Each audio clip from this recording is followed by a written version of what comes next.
음, 너무 좋은 시간이죠. 특별한 시간인 것 같아요. 여러분 이렇게 연주하시는 분들 혹시 오늘 보셨나요? 특별한 사람 한 사람 있었죠. 확인을 못 하신 분들도 많이 있나 봐요. 베이스가 바뀌었어요. 베이스가 한 달도 연습을 안 한 걸로 제가 알고 있는데, 이게 베이스 연습한 지 시작한 지 채 한 달도 안 됐는데 바로 시작하는 걸 보면서 누구 실력이 좋은 건지 잘 가르치는 분이 좋은 건지 배우는 학생이 좋은 건지 잘 몰라도 되게 참 귀하다라는 생각을 했습니다. 또 우리 빛나 여전도 회원들이 또 나와서 찬양하는 모습 보면서 참 아름답더라고요. 그냥 감사함이 그냥 나오는 거죠. 그들의 뭐 어떠한 스킬이나 어떠한 모습이 아니라 그냥 이 앞에 서 있는 그 모습 자체만으로도 그러한 아름다움이 드러난다라고 생각합니다. 오늘이 여전도회가 우리가 하나였다가 이렇게 나뉘어지고, 그래서 한나 여전도회에서 빛나 여전도회가 이렇게 분리돼 나와서 처음 가지게 되는 헌신 예배입니다. 먼저 처음 헌신 예배를 하게 된 여러분들을 진심으로 축하합니다. 별로 감흥이 없나 봐요. 여러분 축복합니다. 네, 또 예배 참석한 여러분들을 위해 하나님이 주시는 새로운 힘과 소망이 넘쳐나기를 원합니다. 여기 예배하면서 아주 미세한 이런 떨림들을 좀 느끼시잖아요. 그렇지 않나요? 강단에 나와 예배를 인도하는 박영주 권사님이나 또 모든 예배위원들의 모습 안에서 또 성경 봉독을 하고 기도를 하는 분들의 이러한 소리 속에서 약간의 떨림들이 이렇게 들려지더라고요. 또 조금 있으면 올해 처음 집사 직분을 받은 김소연 집사님이 기도 순서를 맡았더라고요. 그래서 그걸 보는 순간에 막 제가 절로 기도가 나왔어요. 주여 어찌하오리까 어찌하오리까 그런 마음들도 있었어요. 얼마나 두렵고 떨림으로 이따가 또 봉헌 기도를 할지 또 그런 마음들이 있습니다. 근데 여러분 이 마음을 좀 잊지 않았으면 좋겠어요. 우리가 시간이 지나면 어느덧 이러한 감정들이 좀 희미해지고 또 우리가 익숙함이 이렇게 젖어들다 보면 우리가 좀 무감각해지는 그런 상황들이 있거든요. 저는 목사 안수를 받았던 때를 지금도 기억해요. 종종 한 번씩 기억하거든요. 그냥 떠올려 보거든요. 그때 참 두렵고 떨림으로 나 같은 존재가 과연 가운을 입을 수 있을까? 또 하나 제가 기억하는 것은 내가 주님을 만나고 그해 성금요일 때를 저는 아직도 생생하게 기억해요. 너무 감격스럽고 너무 행복해서 그게 뭔지 몰라도 양복에 검정 넥타이 우리 장례식 가듯이 그렇게 입고 성금요일을 참석했던 그날이 저는 아직도 생생해요. 그냥 잊지 않고 싶은 거죠. 그것을 기억하고 싶은 거죠. 여러분이 이날 오늘 하루로 이날을 헌신 예배를 드렸던 이 첫날 이 처녀를 좀 기억하셨으면 좋겠습니다. 이것이 여러분 삶 안에 또 여전대를 이끌어가는 모든 것 가운데 큰 원동력이 되어질 거로 생각합니다. 때때로 여러 가지의 어려움들, 실패, 또 실수들이 있을 겁니다. 여러분 운전을 처음 해보신 분들은 잘 아시잖아요. 운전을 해보신 분들은 처음 운전할 때 저도 그랬거든요. 그 긴장감과 떨림으로 이 온 등에 땀으로 범벅이 되어서 이 시내 주행을 했던 그때를 기억하거든요. 초보 운전 시절에 실수들이 우리 다 한 가지씩 있잖아요. 어떤 분은 차를 타고 이제 통로를 통과할 때 동전을 이렇게 집어야 되는데 창문은 내리지도 않고 던져서 창문 맞고 동전이 뛰어오는 걸 보고 놀래서 운전이 흔들리는 경우들도 있고, 연로주입구 주유소에 들어가서 연로주입구를 연다고 하면서 트렁크를 열고 막 이런 실수들 많이 있잖아요. 고속도로 처음 탈 때 출구를 찾지 못해서 끝까지 그냥 앞만 보고 달려가는 그러한 우리의 모습들이 있잖아요. 그런데 이러한 서투름 속에서 순수함이 있고 그곳에서 아름다움이 있더라고요. 그런데 이렇게 빛나의 여전도가 처음 시작하고 이렇게 보면서 좀 다르다라는 느낌들을 좀 받은 게 있어요. 그게 뭐냐면 선배 한나 여전도에게 얼마나 잘 가르쳐 줬으면 또 임직원들이 얼마나 특별한 모습으로 헌신하려고 했으면 너무 잘 이루어 가더라고요. 처음부터 뭐 사업을 어떤 걸 해야 될지, 어떻게 재정을 좀 모아봐서 교회 안에 어떻게 헌신해 볼까, 어떤 사업을 좀 해볼까, 막 이런 생각들을 하시더라고요. 참 귀한 헌신이죠. 하나님의 충성된 자이죠. 또 전도회로서의 하나님을 자랑하고 멋지게 아름다운 여전도회로 나아가겠죠. 그런데 우리 안에 한 가지 좀 기억하는 것은 이 헌신이라는 이 의미를 좀 기억했으면 좋겠습니다. 2007년 SBS의 지구촌 리포트라는 곳에서 소개된 이야기를 보게 되었어요. 중국의 구이저우성이라는 성에 이 양푸소 학교라는 게 하나 있었습니다. 지역이 외딴 곳이라서 학교는 그곳 한 곳뿐이었고 교사도 한 명뿐이었습니다. 그런데 이 한 명뿐인 교사인 이 루융캉 씨가 이제 희귀병에 걸린 거예요. 그래서 걸을 수가 없고 무릎으로만 다녀야 되는 그런 상황이 있었어요. 그래서 교사를 그만두고 다시 루캉 씨 대신 이제 부임해야 할 교사를 기다리고 있는데 아무도 지원을 하지 않는 것이죠. 외딴 곳이라서. 그래서 정부가 교사가 없으니 이 학교는 폐교하겠습니다라는 결론을 내립니다. 부모들은 에이 잘됐다. 뭐 이 시골에서 교육을 굳이 할 필요가 있나? 그런 마음들이 있어서 아이들을 학교에 보내지 않았어요. 근데 이 류융캉 씨가 이대로 교육을 받지 않으면 이 아이들의 미래가 어떻게 될 것인가? 이 마음을 가지니 이 마음에 너무 안타까움이 불릴 때 일어난 거죠. 그래서 폐교를 취소해 달라고 내가 교사를 하겠다고 그러면서 무릎으로 온 동네와 그 산을 넘어서 그 학부모들을 찾아가서 자녀들을 제발 보내달라고 사정사정하고 설득해요. 그리고 학교가 폐교되지 않고 다시 진행되죠. 30년이 지난 그때 2007년에 이 양푸소 학교는 취업률이 높고 그리고 학업 성취도가 높고 또 새로운 건물이 지어졌어요. 마을 주민들은 이것이 이 양푸소 학교가 이루어질 수 있었던 것은 이 룽캉 씨의 그러한 헌신이었음을 기억하기에 이분을 어떻게 해서든 다시 걷게 만들고 싶었어요. 그래서 모금을 했고 14차례 수술을 해서 드디어 30년이 지난 58세에 다시 예전처럼 일어나서 걷게 되는 그런 놀라운 일들을 이야기하는 것을 보았습니다. 이것이 헌신과 사랑의 이야기라고 저는 생각했어요. 교사 한 명의 눈물겨운 노력과 한 지역의 교육을 시키고 아이들의 교육을 이루어냈던 이것이 진정한 헌신이지 않을까. 힘든 상황에서도 자신을 내어줄 수 있는 것, 이것이 진정한 헌신이지 않을까라는 생각을 하게 됐죠. 사랑하는 여러분, 우리가 하나님의 나라도 비슷하라고 생각합니다. 하나님의 나라, 또 우리 공동체, 교회 공동체, 여러분의 가정, 어디든 헌신이라는 단어는 내가 좀 힘든 상황이 있을지라도 내 자신을 내어놓을 수 있는 그러한 모습이 있을 때 이것은 진정한 헌신이 되고 아름다운 진리와 변화가 이루어질 수 있는 거죠. 그런데 이러한 선한 영향력과 달리 또 이 영향력 있는 사람들이 잘못되면 그만큼 또 위험한 일들도 일어날 수가 있죠. 오늘 본문에서 우리가 로마서를 통해서 보고 있는 것처럼 율법주의적인 유대인들이에요. 그들은 복음을 잘 알아듣지 못한 거예요. 알아듣지 못했다기보다는 받아들이기가 싫은 거죠. 왜냐하면 자기들의 생각과 너무 다르니까요.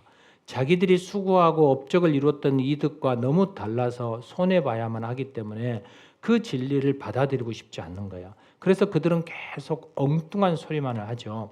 예수를 믿으면 구원을 받는다고? 에이, 그건 말이 안 돼. 그렇게 쉬우면 어떻게 돼? 하나님은 율법을 지켜서 의롭다라고 얘기하는 거야. 그러니까 믿기만 해서 구원받는다라는 것은 성경적으로 맞지 않아라고 얘기하는 거죠. 이렇게 유대인들은 왜곡시키고 하나님의 말씀 앞으로 들어가려고 생각하지 않는단 말이에요. 사랑하는 여러분, 한번 생각해 보십시오. 가령 어떤 사람이 지금 생사의 갈림길에 있어요. 그리고 병원에 가서 진료를 받는데 그에게 의사가 이제 아무것도 할 것이 없습니다. 그냥 가만히 있기만 하십시오. 그러면 나을 수 있습니다. 이렇게 말을 들었다면 그 환자가 어떤 반응을 할까요? 아무것도 하지 말라고? 이게 무슨 말이지? 그의 얼굴이 굳어질 거예요. 그러면서 이런 생각들을 하겠죠. 이제는 치료가 불가능한가? 이제 나는 죽는 것밖에 없는가? 이런 낙심을 하게 되겠죠. 여러분, 이러한 엄청난 병을 선고받고 나면 이러한 생각들을 많이 하게 되죠. 그런데 이와 달리 똑같은 상황 속에서 어떤 의사가 이렇게 얘기한 거죠. 최근에 개발된 약인데 열심히 먹어보세요. 결과는 장담할 수 없지만 잘 맞으면 좋은 결과가 나올 수 있어요. 동일한 이야기이지 않나요? 그런데 이 환자는 그 말에 적극적으로 매달리게 되는 거죠. 이게 플라시보 효과라고 말하기도 하잖아요. 아무것도 하지 말라라는 것보다 무엇이든지 해보면 그러면 안심하고 호전된다라는 것. 바로 이것이 우리가 인간, 사람이 추구하는 것 중에 하나인 거죠. 그래서 우리도 이 구원이라는 관점을 접근할 때 이런 마음을 갖는 거예요. 하나님이 우리에게 구원을 위해서 무엇인가 자랑할 만한 것을 들고 나와라고 한다면 오히려 사람들은 거부감 없이 이것을 수용할 수 있을 거라는 거죠. 아무것도 할 필요가 없고 오직 믿기만 하라 그러니까 자꾸만 거부감이 생기고 뭔가 의심이 생기고 뭔가는 해야 될 것 같은 느낌이 막 들어오는 거죠. 이것을 뭐라고 얘기하냐면 율법주의적인 유대교라고 얘기를 하는 거예요. 그런데 오늘 본문을 보면 유대인들이 몰랐던 사실이 하나 있어요. 그들이 얘기하는 우리 선조들은 그렇게 얘기하는데 그들의 선조들이 율법 때문에 구원받은 것이 아니고 믿음으로 구원을 받았다라는 것을 그들이 보지 못하는 거예요. 그래서 바울이 오늘 본문을 쓰게 되는 거죠. 우리가 로마서를 보면 이렇게 구원론을 지금 쭉 진행하고 있잖아요. 로마서 1장에 하나님이 없이 살아가는 이방인들, 2장에서는 하나님을 믿는 소위 유대인들이 어떤 죄를 지었는지 우리는 계속 죄론을 나눴어요. 그리고 3장의 전반부에 와서 그래서 이방인, 유대인, 헬라인, 로마인 모두 할 것 없이 모든 사람은 다 죄 아래 있어요. 여러분은 죄인이에요 라고 얘기하는 거죠. 그리고 후반부에 그러면 모든 사람이 죄인이라면 이런 죄인이 하나님 앞에 어떻게 의롭다 얻을 수 있을까요? 그리고 3장 마지막에 결론을 바울이 이렇게 내린 거죠. 오직 예수 그리스도를 믿음으로써 의롭다함을 얻을 수 있습니다 라고 얘기하는 거예요. 그러니까 사람들이 믿음만 되면 된다고? 에이 말도 안 돼 라고 반응하는 거죠. 뭔가가 있어야지, 내가 뭔가를 행해야지 이렇게 생각하는 거죠. 그러자 바울이 4장으로 넘어오는 거예요. 4장이 들어오면서 그렇다면 여러분 예수 그리스도를 믿음으로 의롭다함을 얻는 사람들이 있어요. 여러분들에게 소개하고 싶어요 라고 얘기를 하는 거예요. 한번 생각해 보세요. 어떤 사람을 소개하면 제일 이들에게 납득이 될까요? 로마서를 쓰는 그 저자의 바울이 편지를 쓸 때 로마서의 1차적인 독자가 누구냐면 로마에 살고 있는 유대인 크리스찬이에요. 그러니까 유대교인들이에요. 그러면 유대인에게 가장 존경받을 만한 사람, 가장 권위 있는 사람을 꼽으라면 그들은 누구를 꼽을까요? 한번 상상해 보십시오. 누구일까요? 제목이 있잖아요. 아브라함. 아브라함은 열방의 아비예요. 그들의 믿음의 조상이잖아요. 또 한 사람 다윗이죠. 이스라엘의 별이라고 일컬을 정도로 존경을 받은 인물이에요. 그래서 로마서 4장을 보면 바울이 아브라함과 다윗의 예를 들어요. 이 두 사람의 사례를 이렇게 열거하면서 여러분 이들도 행함으로 의롭다함을 얻지 못했어요. 이들도 오직 믿음으로 의롭다함을 얻을 수 있었다라는 이 사실을 여러분 기억해야 돼요 라고 얘기하고 있는 거예요. 오늘 우리가 아브라함을 좀 살펴보고 싶은데 아브라함을 우리가 보면 너무나도 잘 아시잖아요. 온 가족을 이끌고 갈대아 우르에서 나왔단 말이에요. 그리고 어디로 가냐면 팔레스타인으로 가잖아요. 지금의 팔레스타인, 지금의 이스라엘이 있는 그곳, 가나안 땅.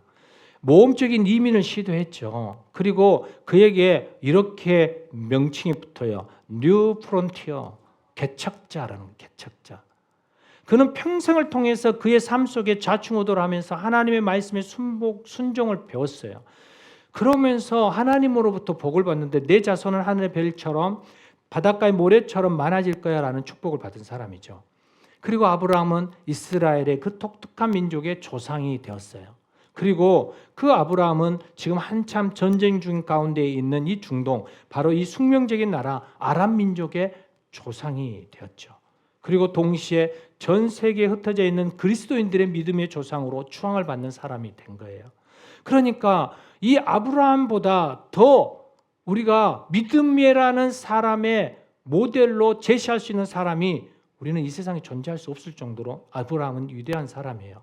아브라함 삶 전체 가운데에서 하나님께 순종과 헌신으로 반응한 사람으로 딱 놓았을 때 이 땅 안에 누구와도 비교 불가할 정도의 위대함과 모범적인 삶을 살았던 사람이에요. 이러한 그가 구원을 받고 의롭다함을 받는 것은 너무나도 당연한 사실이다. 율법적으로 봐도 너무나도 당연하다. 그래서 유대교인들은 그것에 대해서 반대하지 않는다라는 거죠. 그런데 실상 그게 아니라는 거죠. 우리도 그러잖아요. 사람들도 나의 조상이 이렇고 나는 이런 사람이고 나의 자녀는 이런 자리에 있어. 그래서 내가 이런 대접을 받는 게 당연해. 우리는 마땅히 이러한 생각들, 주장들을 하기도 하죠. 아브라함을 보면 그런 이유들로 나는 너희의 믿음의 조상이고 나는 하나님 앞에 내 자녀까지도 아낌없이 바쳤고 나는 그 하나님의 말씀에 순복하며 모든 것을 내려놓고 왔어. 그러니까 나는 당연히 하나님으로부터 구원받을 수 있는 존재야라고 명함을 내밀 수 있어요. 그런데 오늘 성경은 전혀 정반대 이야기를 하고 있는 거예요. 타인과 비교 불가할 정도의 위대한 신앙의 삶을 살았던 그의 배경 가운데에서 바울은 이렇게 얘기해요. 그것은 구원과 아무 상관이 없다라는 거예요. 구원과 거리가 멀다라는 거예요. 아브라함도 자기의 행위로서 하나님 앞에 절대로 의롭다함을 얻을 수 없다라고 얘기를 하는 거예요. 여러분 이렇게 얘기하니까 유대인들이 얼마나 반감이 있겠어요. 자신들이 그렇게 신뢰하고 믿고 따르던 그분이 그분의 행위와 그분의 삶을 전적으로 다 무시해버리고 오직 하나님의 주권, 전적인 하나님의 주권으로 그가 구원을 받았다고 하니까 그들이 그렇게 율법을 지키고 그들이 그렇게 하나님 앞에 헌신하고 그들이 그렇게 그 하나님 한 분만 앞에 엎드렸던 그들의 모든 삶의 그 무게가 다 수포가 되는 거예요. 그러니 얼마나 허망하겠어요. 그걸 쉽게 받아들일 수 있는 게 아니에요. 그래서 바울이 하나하나 그들에게 설명하는 거죠. 너희가 율법의 언약을 지켜서 아브라함이 구원을 받았다라고 이야기하는데 그런데 한번 생각해 봐라는 거예요. 아브라함은 하나님이 주신 율법의 언약을 신실하게 지킨 사람이 아니야 라는 거예요. 아니야. 그렇지 않다라는 거예요. 왜냐하면 아브라함의 생애를 이렇게 추적해 보면 구체적으로 율법이 그 당시에 있지 않았어요. 율법은 언제 받았나요? 율법은 하나님이 이스라엘 민족을 애굽에서 꺼내와서 출애굽한 후에 모세를 통하여서 내려준 것이 율법이에요. 그죠? 십계명 중심으로. 그런데 모세와 아브라함의 차이는 400년에서 600년 차이가 있어요. 시대적인 차이가 있는 거예요. 그러니까 2100년에 그 아브라함이 BC 1500년의 모세와 이 5, 600년의 차이 안에 있다는 거예요. 그러면 아브라함의 때에 율법이 있었나요? 없었나요? 없었던 거예요. 율법은 존재하지 않았어요. 그러니까 그들이 얘기하는 아브라함은 율법의 행위를 통해서 의롭다함을 받은 사람이 아니에요. 그게 본문 13절의 말씀이에요. 아브라함이나 그 후손에게 세상의 후사가 되리라고 하신 언약은 율법으로 말미암은 것이 아니요 오직 믿음의 의로 말미암은 것이니라. 율법과 상관이 없다라는 거예요. 또 어떤 사람은 이런 이야기를 할 수 있죠. 그렇지만 아브라함은 할례를 받았잖아요. 할례를. 하나님의 선택된 사람으로 하나님 앞에 섰잖아요. 이스라엘의 백성, 민족이잖아요 라고 얘기하는 거죠. 할례는 지금으로 말하면 세례와도 같은 의미를 가지고 있는 거예요. 한 공동체에서 정식 교인이 되기 위해서는 반드시 행해야 할 의식 중에 하나가 세례예요. 여러분 우리가 본성교회잖아요. 본성 공동체잖아요. 그런데 우리 안에 세례를 받으신 분과 세례를 받지 않는 분이 있잖아요. 그러면 이 두 분들은 똑같이 와서 예배를 드리고 함께 해요. 같이 공동체 생활을 해요. 그런데 언제 차이가 날까요? 네, 언제냐면 공동회할 때. 이분은 정회원이 아니에요. 그러니까 한마디로 말하면 우리 본성교회 교인으로 정식적으로 인정이 안 되는 거예요. 세례를 받으신 분이 우리 교회의 공동체인 교인이 되는 거죠. 그러니까 세례는 하나의 의식이고 하나의 공동체 안에 들어올 수 있는 자격인 거죠.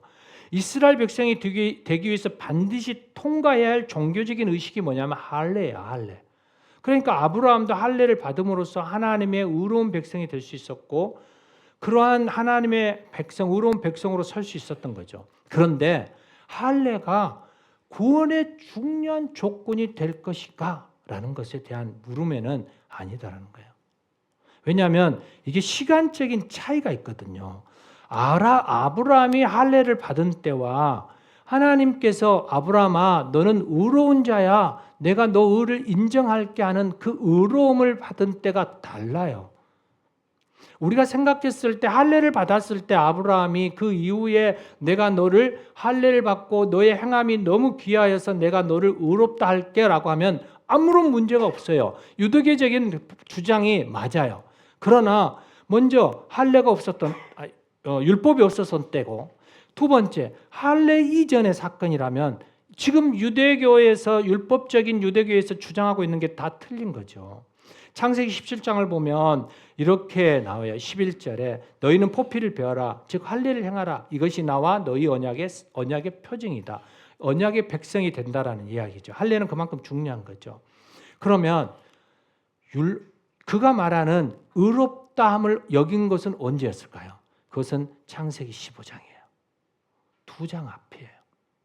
15장 6절에 아브라함이 여호와를 믿으니 여호와께서 이를 그의 의로 여기시고 그러니까 하나님이 먼저 아브라함을 의롭다 여기시고 난 다음에 그에게 할례가 행해진 거예요. 우리 이것도 똑같아. 세례하고 똑같은 거예요. 우리가 세례를 받기 이전에 뭘 해야 돼요? 우리가 죄인임을 인정하고 예수를 구주로 믿잖아요. 그걸 고백할 때 우리는 구원을 받잖아요. 그리고 그 구원의 기반의 고백 안에서 세례를 받잖아요. 전혀 다른 거예요. 그러므로 사랑하는 여러분, 여전히 우리 안에 나는 무언가를 나의 행위와 공적을 내세우려고 할 때 우리는 오늘 본문 앞에 계속 묵상해야 돼요. 본문 9절과 10절을 그런즉 이 복이 할례자에게냐 혹은 무할례자에게냐 무릇 우리가 말하기를 아브라함에게는 그 믿음의 의로 여겨졌다 하노라 그런즉 그것이 어떻게 여겨졌느냐 할례시냐 무할례시냐 아니야. 할례시가 아니라 무할례시라.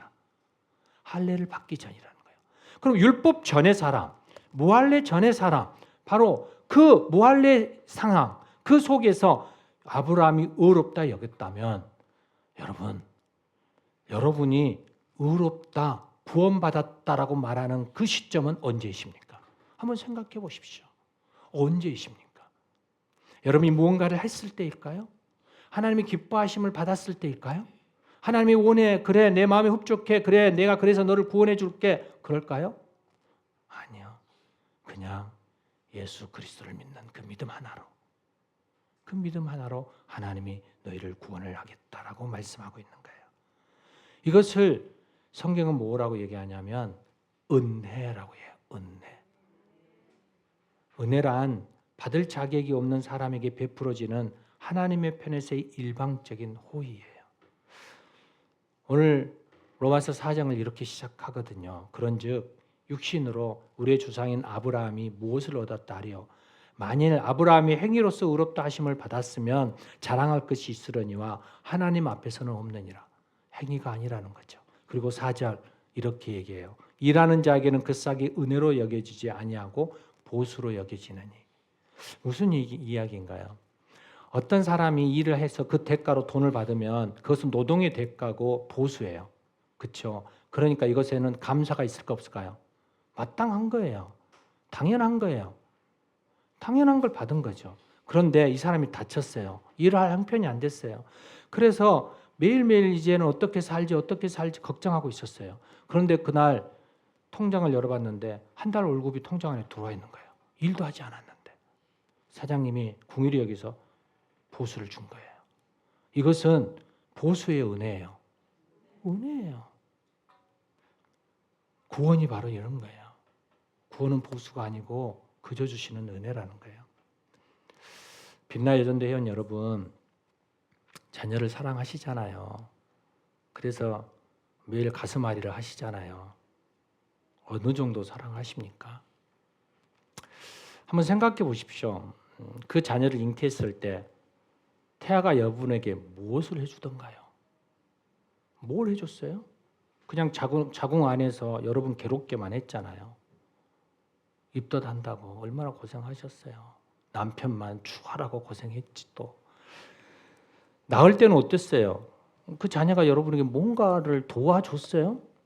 아니잖아요. 그냥 상고의 고통을 겪거든 수술을 해서 고통을 겪거든. 그런데 뭐가 좋다고 또 미역국을 먹었는지. 그러면서 뭘 그렇게 사랑스러운지. 어른들이 그러더라고요. 기르면서 3살까지 자녀들은 효도를 다 한 거라고. 그 뒤로는 기대하지 말라고. 여러분 어떠셨어요? 정말 기대했었나요? 정말 어떻던가요? 그 자녀로 인해 얼마나 가슴 졸이고 얼마나 아파하고 힘드나요? 그건 지금도 현재 진행일 거라고 생각해요.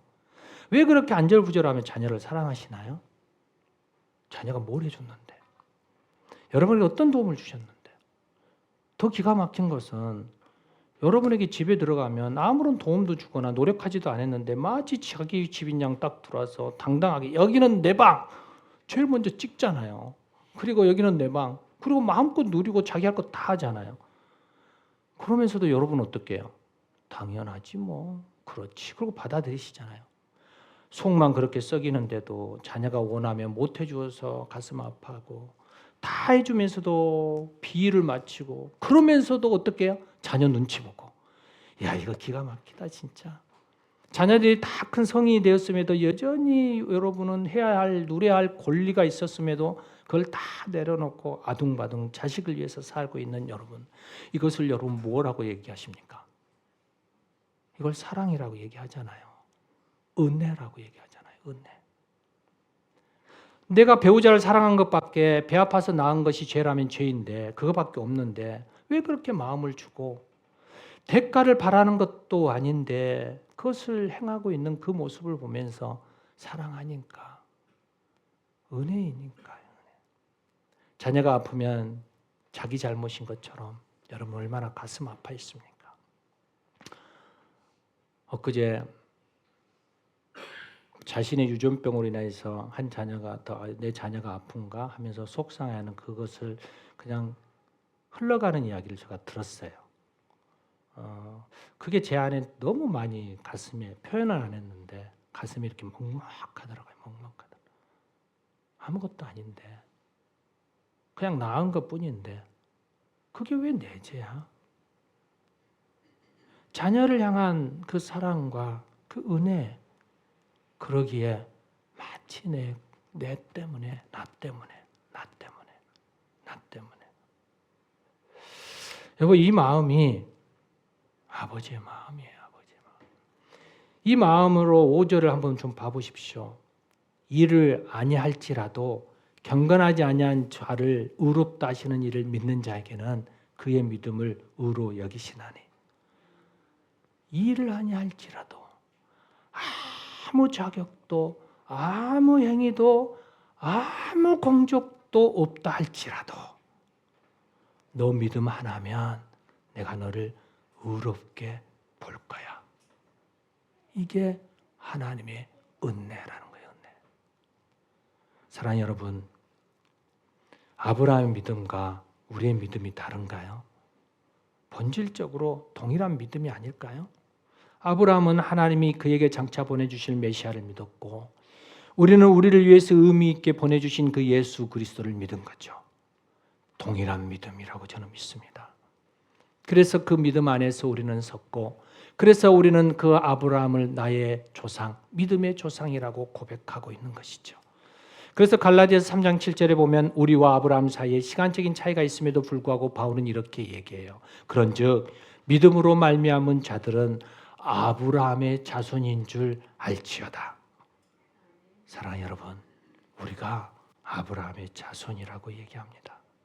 이 시간 아브라함은 이스라엘의 민족의 존경을 받아 마땅한 사람이었음에도 불구하고 그의 행함이 그를 구원할 수 없었음을 인지하기를 소망합니다. 다만 하나님 앞에 나와서 믿었을 때 그 하나님 앞에 엎드렸을 때 그 하나님은 그것을 의롭다고 한 거예요. 내가 너에게 자녀 줄게. 하늘의 별처럼 바다의 모래처럼 내가 너의 후손을 풍성하게 할 거야. 하나님, 내 처지를 보세요. 내 나이가 100세고 내 아내는 경수가 끊어져서 아이를 낳을 수 없는데 어떻게 자식을 줘요? 자식이 없어요. 하나님 생각 좀 해보고 말 좀 해요. 그렇게 얘기하는 게 아니라 그냥 그 말씀에 믿음에 아브라함이 그게 예, 아멘, 아멘.